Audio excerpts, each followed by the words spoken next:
Бүтүн Кыргызстан партиясынын мүчөлөрү Москвада кармалды. Москвада полиция кыргызстандыктардын акциясынан кийин мигранттарды жапырт кармоого өттү. Бул тууралуу «Осторожно, новости» каналы билдирди. Маалыматка караганда кечээ кечинде Ростов-Кинонун Европолис соода борборунун унаа токтотуучу жайына кызыл желектер менен 30 машина, алардын көбү такси унаалары чогулду.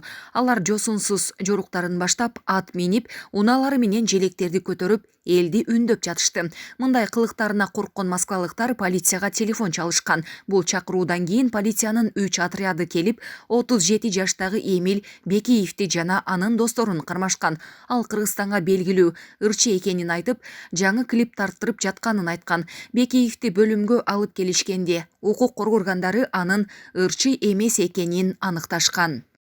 Ал эми бүтүн Кыргызстан улутчул кыймылынын мүчөсү. Видео Санкт-Петербургдагы аналогу. Парламенттик шайлоого талапкер Эмиль Жачиевди колдоо акциясын өткөргөн. Катышуучулар издөөгө алынып, түн ичинде 15 адам кармалган. Бекиевге коомдук аракеттерди бузгандыгы үчүн протокол түзүлдү. Дагы үчөөнү иммиграция мыйзамдарын бузган деп айыпталган. Азыр полиция калган катышуучуларды издеп жатат. Жапаров: Бишкекти Беларусь автобустары менен камсыздоого кызыктарбыз.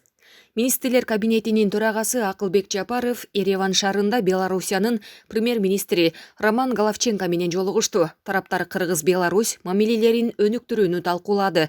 Акылбек Жапаров Кыргызстан Белоруссия менен кызматташтыкты тереңдетүүгө кызыктар экенин айтты. Анын ичинде коммуналдык жана айыл чарба техникасын жеткирүү, өнөр жай кооперациясы тармагында кызматташууга кызыктарлыгын билдирди. Биз Бишкек шаарын Беларусь автобустары менен камсыздоого кызыктарбыз. Жакында Бишкек мэри Минск шаарында болду жана биз ага автобустарды алууга келишим түзүү укугун бердик. Биз Беларусь продукциясынын сапаттуулугун билебиз, деди Акылбек Жапаров. Роман Головченко энергетикалык тармак үчүн түзүлүштөрдү чыгарууга байланыштуу долбоорлорду ишке берүүгө даярдыгын билдирди. Ошондой эле Кыргызстандын жарандары үчүн Белоруссиянын алдыңкы жогорку окуу жайларында гранттык орундар сунушталганын айтты. Тараптар жакынкы убакта соода-экономикалык, илимий-техникалык жана маданий-гуманитардык кызматташтык боюнча өкмөттөр аралык комиссиянын жыйынын өткөрүүнү макулдашты. Акылбек Жапаров Роман Головченкога Кыргызстанга келип кетүүнү сунуштады. Жапаров баткендиктерге: кейибегиле, мен силердин депутат министриңермин. Силер баткендиктер министрибиз жок, депутатыбыз жок деп кейибегиле. Мен силердин министр, депутат жана президентиңермин. Бул тууралуу Садыр Жапаров Баткен облустук медиа борборунун жетекчиси Мамажан Бердишев менен курган маегинде билдирди. Мамлекет башчысынын маеги президенттин сайтына жарыяланды. Журналист президенттен эмнеге министрлер кабинетинде Баткен облусунан бир дагы мүчө жок экенин сурап, жогорку кеңеште да депутаттары аз экенин айткан. Силер баткендиктер министрибиз жок, депутатыбыз жок деп кейибегиле. Мен силердин министр, депутат жана президентиңермин. Жүрөгүмдүн 99%-ын Баткен ээлеп турат. Кыргызстан Баткенден башталат.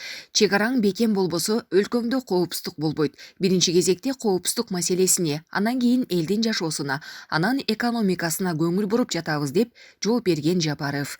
Ошондой эле ал Баткенден министр болсо эле ошол аймакты гүлдөтүп жибереринен шек санай турганын айтты.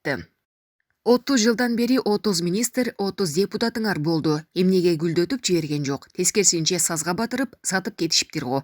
Азыр эми ошол сатылган жерлерди кайра кайтарабыз деп азабын тартып жатабыз, деди мамлекет башчысы. Мындан соң журналист: анда эмнеге саткындарды жоопко тартпай жатасыңар деп сураган. Президент ар бир иштин өзүнүн бүтчү убагы болорун белгилеп, азыр шайлоо процесси жүрүп жатканын эске салды. Мындай учурда сурак ала албайсың. Шайлоодон кийин сурак алып, дыккат териштирип, күнөөлүүлөрдү мейли ким болбосун жоопко тартабыз. Саткындар, чыккынчылар үчүн мөөнөт чектелбеш керек, деди Жапаров. Аны менен катар президент мурдагыдай кайсыл айылдан күчтүү министр, күчтүү депутат чыкса, 3төн мектеп салдырып алмай болбой турганын белгиледи. Депутаттар мыйзам жазып, анын аткарылышын көзөмөлдөө менен гана чектелерин эскертти.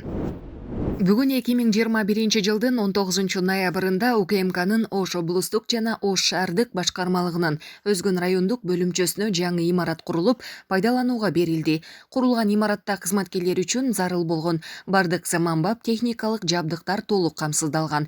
Иштөө шарттары да талапка жооп берет. Жаңы имараттын ачылышына Кыргыз Республикасынын Министрлер кабинетинин төрагасынын орун басары, УКМКнын төрагасы Камчыбек Ташиев, атайын кызматтын жергиликтүү башкармалыктарынын башчылары, өздүк курамы менен ардагерлер жана жергиликтүү бийлик өкүлдөрү катышты. Аземде генерал-лейтенант Ташиев сөз сүйлөп, зарыл болгон учурларга токтолду. Анын ичинде өлкөдө жүрүп жаткан жогорку кеңешке депутаттарды шайлоо өнөктөгү, андагы мыйзамдуулуктун сакталышы, бардык тараптарга бирдей мыйзамдуу шарттардын түзүлүшү жана мамлекеттик кызматкерлердин шайлоонун үгүт иштерине аралашпоосу зарылдыгы баса белгиленди. Алдыда дагы атайын кызматтын аймактардагы бөлүмдөрүнүн материалдык, техникалык базаларын жаңылоо, чыңдоо иштери улантылары белгиленди.